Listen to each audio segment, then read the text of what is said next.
Hello, good morning. Morning. So we have Denise with us, and you are an art therapist by background, yeah.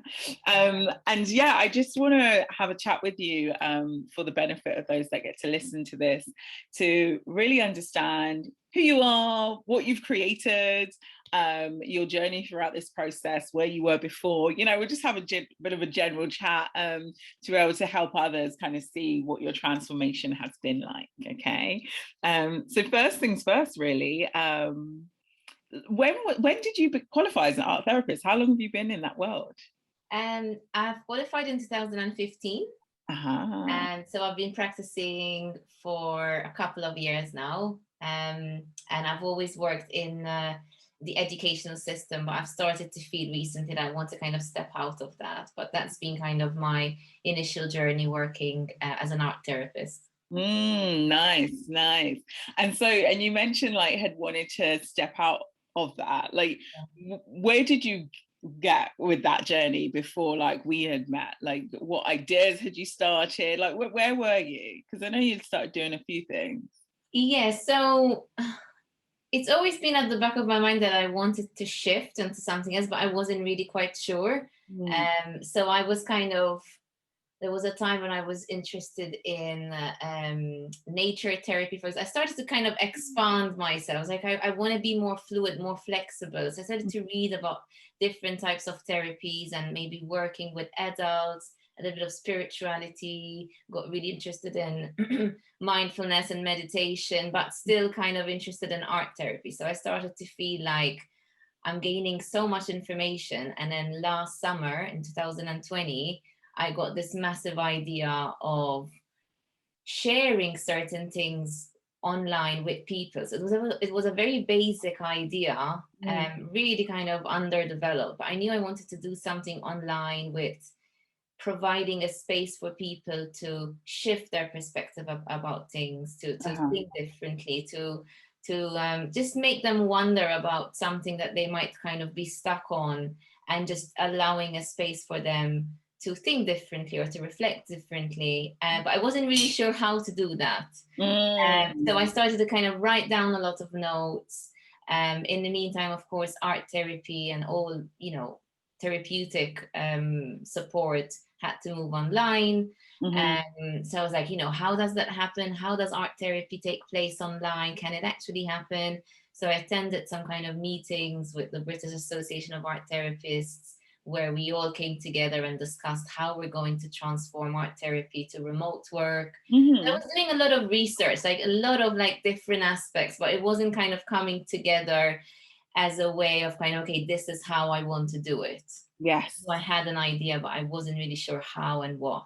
Yeah, yeah. Okay, that's beautiful. In terms of like you'd already started exploring because the pandemic had started and kind Yeah. of exploring what would that look like. And it's so interesting to hear it as well from an art therapist perspective because that's hands-on, like where you're physically Exactly. having to do things. So having to kind of think more creatively onto how you could still use those But skills. there was a lot of resistance because Mm. traditionally, art therapists practice in a room. There's art materials, there's so many sensory experiences that take place in the art therapy. So I myself found myself feeling really resistant, like, no, this can't happen. Maybe I need to change career, this can't happen remotely. But then I started to introduce, like, oh, maybe this, and maybe, people, we all were spending more time online and still connecting with friends and families, Mhm. last year. So I'm like, oh, maybe I should be more open for it. So I was just open, a lot of curiosity.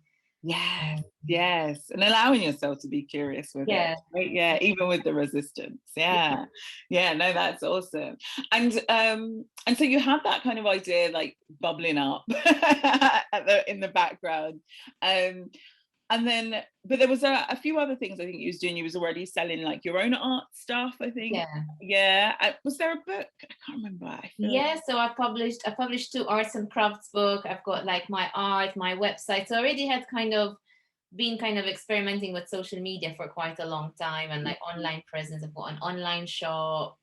I took part in markets. I tried also kind of Instagram advertising as well. So I was kind of experimenting on my own, and also, painting for myself as well. Yeah. How long do you think that experimentation phase had been before you kind of come across me? How long would you? So I started to play around Facebook advertising probably around 2019. Uh-huh.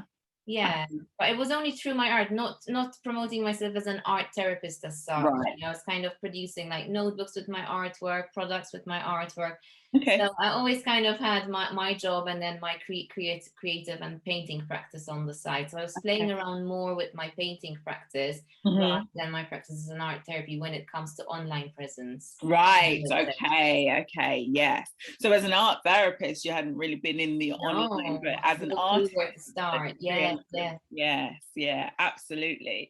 And where had that kind of taken you? Like, how well versed did you feel in terms of social media? Like, how well skilled was you at that stage? Do you feel with social media and Facebook ads and like at the time we met? Oh, Facebook ads, I wasn't there yet. I mean, I've got a Facebook page, so I was, I was aware of connecting Instagram with my Facebook page, for example. So whenever I post a painting on my Instagram page, it will appear on my Facebook page. Like I had some really basic knowledge, but Facebook advertising didn't go there. Instagram was pretty straightforward. So I just experimented, just on my own, just doing research and testing and and giving it a go and seeing what the outcome is. But no experience with Facebook advertising at that time. Okay, awesome. Thanks for sharing that.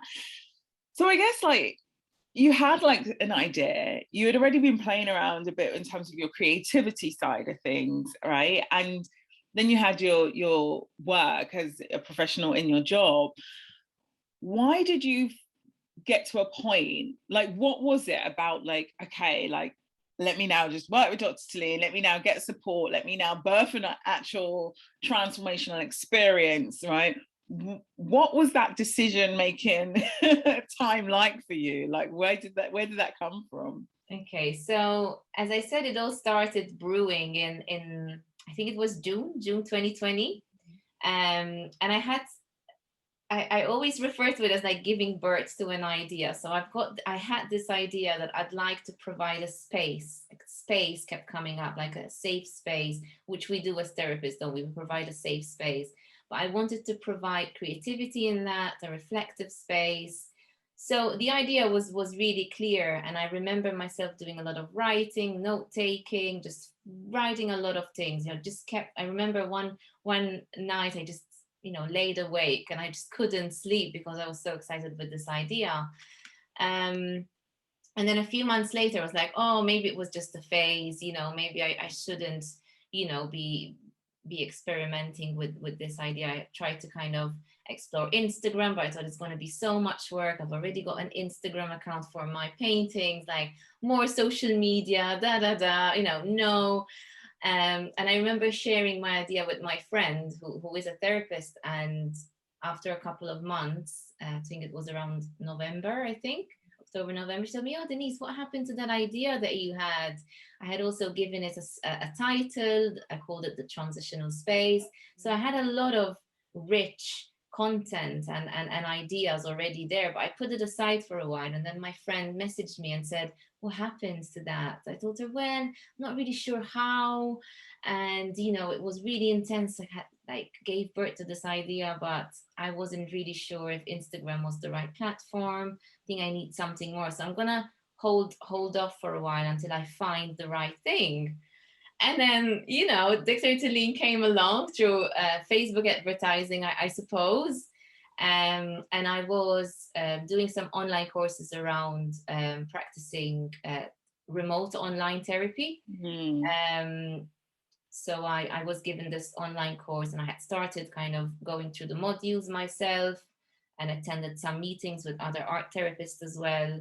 And then the advert came up, and I guess because I had put it aside and I wasn't really sure what platform, I had a lot of questions about it. I feel that what came through your advertising then kind of sparkled an excitement in me. It's like, oh, this sounds really good. This sounds like a new way of doing things. And I think the the idea that I gave birth to is a very new way of doing things. So I guess it resonated really well.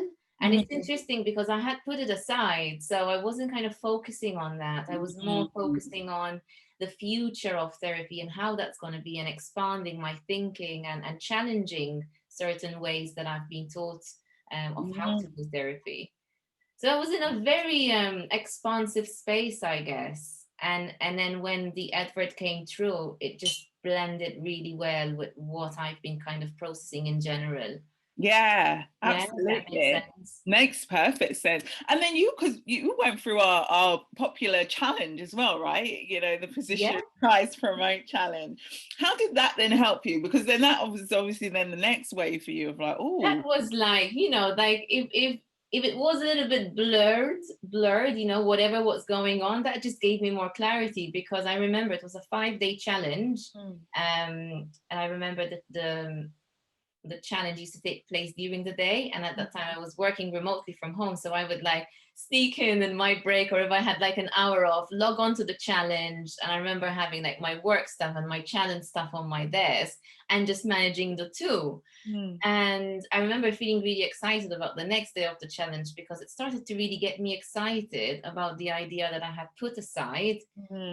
And the reason why I put it aside was because I didn't know how to kind of implement that idea. So then having the challenges gave me the fuel and got me really excited about, oh, this is great. This is so refreshing. This, really resonates with me challenging certain traditional ways of therapy and working, transformationally with people. So yeah, it just gave me a kick, and I really enjoyed the challenge. Absolutely, absolutely. And because I remember as well, like you had the idea brewing in the bag, but I feel like you had forgotten about it, because it was only during the process of us working together, right? Yes, You was like, yes, exactly. Exactly. But I think it was because during that time, I was more, during that period of when I started the challenge, I was more um questioning the career, the future of art therapy. I had kind of put the idea aside, and then once I started the program, I reconnected with that idea that I had last June. And I remember I was mind blown, because it's true, you're very right. Actually, you made me aware that I did really put it on the side, and instead I started to research about the future of working therapeutically and yeah. doing that. This is the reason I bring that up, because I know some people will have an idea that they actively remember. Some people might have an idea that they've done like you and put it So to the much. side, and some won't even have an idea. But through the process, you get to see more clarity about how you could exist, isn't it, in the global e-learning market? So that's pretty cool. And so you went through the challenge that kind of really got you like the sparks of excitement really coming through. And so what was it then that really made you leap from being really curious and excited about the potential to actually being like, okay, I'm going to allow myself to be supported on this journey and learn? Like, what was that decision for you about? Why was it like, not, I'll just go off and do it myself, or like, I'll get that support? Yeah. Mm.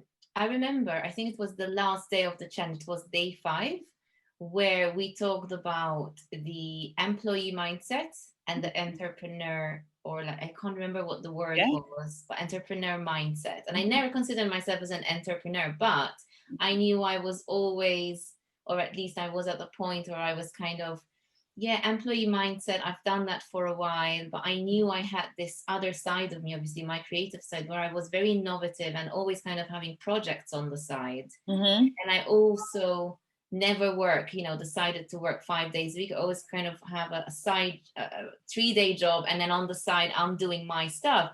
So I guess I was a little bit, and it's like, oh my God, yeah, the employee mindset is great, it's safe, it's secure, I get it, but I don't fully identify with it. I knew that deep down for quite a couple of years. But then on the other hand, don't consider myself as an entrepreneur either. So I was in this middle point.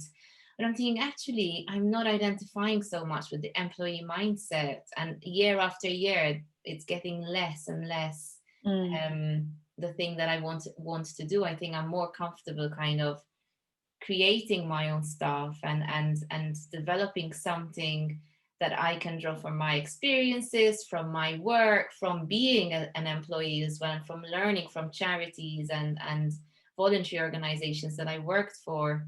So that started to get me really excited, but of course it's really scary. And I was like, well, yeah, I've got this kind of entrepreneur mindset, but I'm very new. And I'm okay with Instagram advertising and some like online presence, but I know that there's a lot out there that I don't know. Mm-hmm. So that made me kind of find courage to actually take the step and say, well, I'm on a roll already. I'm resonating a lot with what she's saying and what the challenge is about. So I'm going to go for it.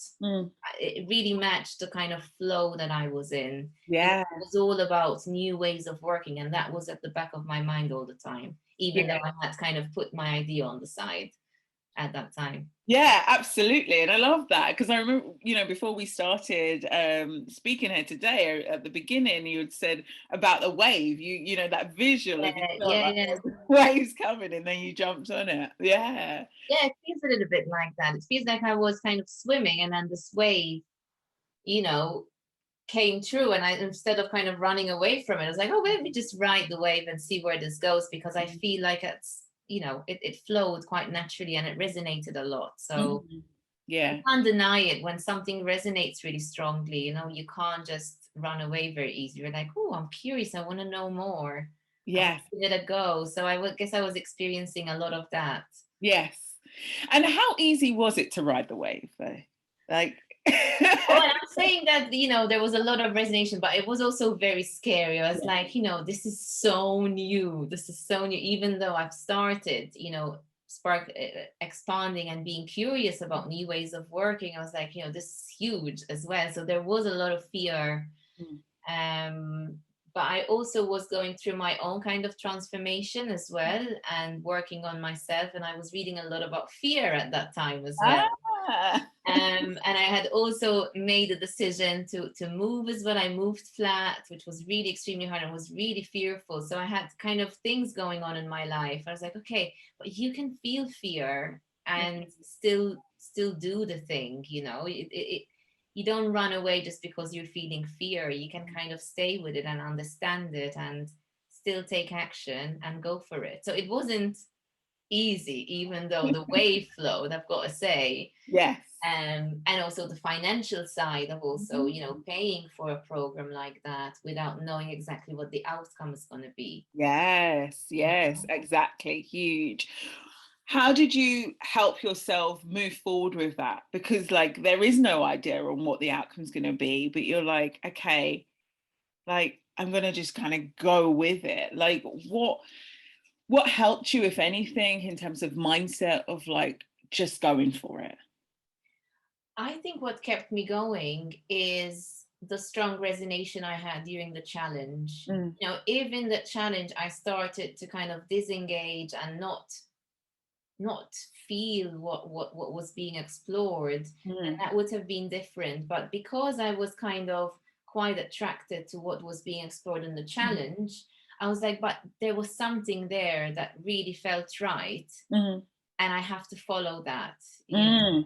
And even though it might be scary and the thoughts start to come in your mind and they challenge you, I know that my intuition was kind of saying to me, this is going to be good. You started a journey of expansion and this complements where you're going, if that makes sense. I had to really trust my flow and my intuition and my interest that I had during those 5 days. Yes. Plus all the things that I had been working on previously. You know, I knew I had already opened the door.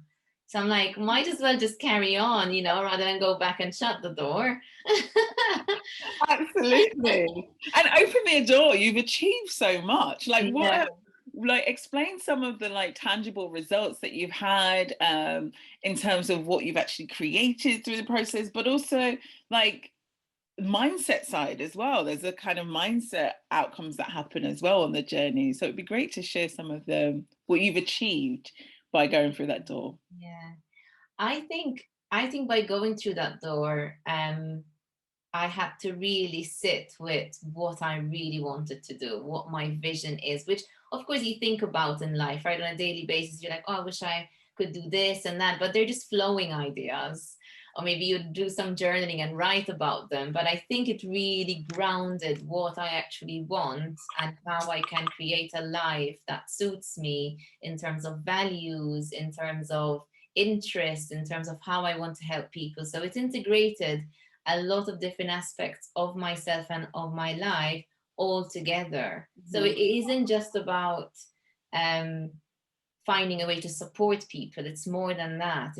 I was blown away by how personal it became, you know, how life-changing the actual program was for me. When I was thinking, oh, I'm just going to go in, develop something, you know, find a platform where I can support people. But actually it was more than that.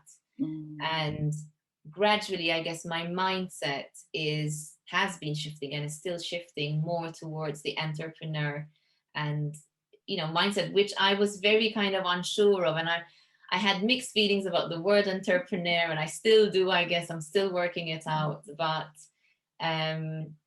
I guess it all makes sense because I was saying earlier how I didn't really fully resonate with the employee mindset. So I kind of, that was a work in progress. And now I feel that through the program, it's become more clear that I want to create something for myself. And I'm really happy that I continued focusing on that, because it was so easy to remain in the employee mindset, even though you're not 100% sure about it.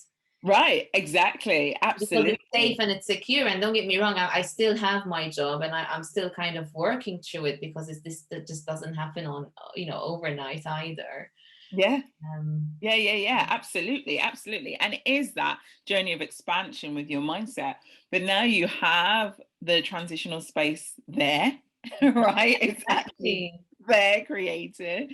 You like developed your own website, you know, like you've got your community there for the transitional space, like even the tech parts that, you know, learning all of the things that you would had to put into place to have business systems you have now is all there. But you're absolutely right, like on top of that, the personal development, the personal growth that took place around it was huge and continues to be. Yeah.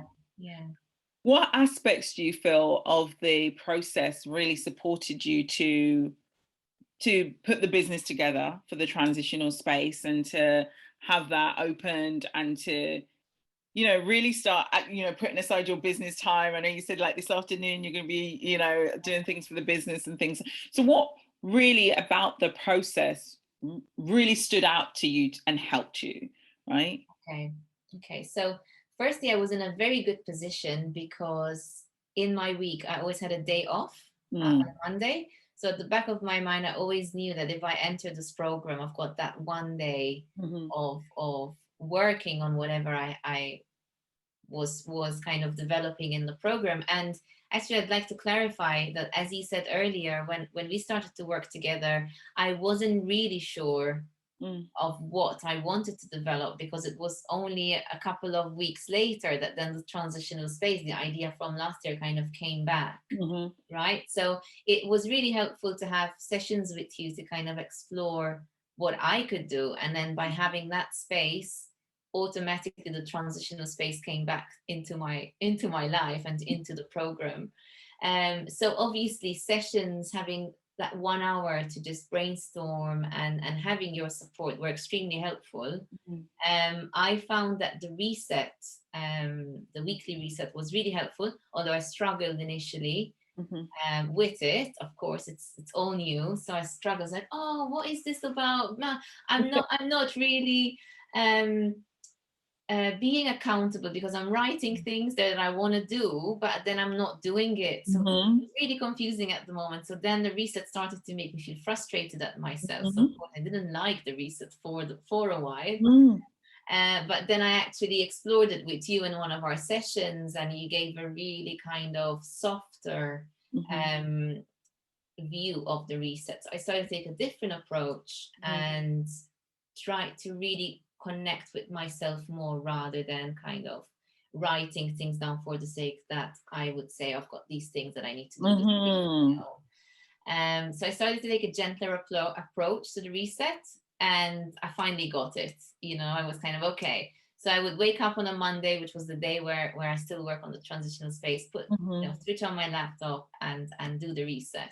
So I said, okay, I got that. That's in my system.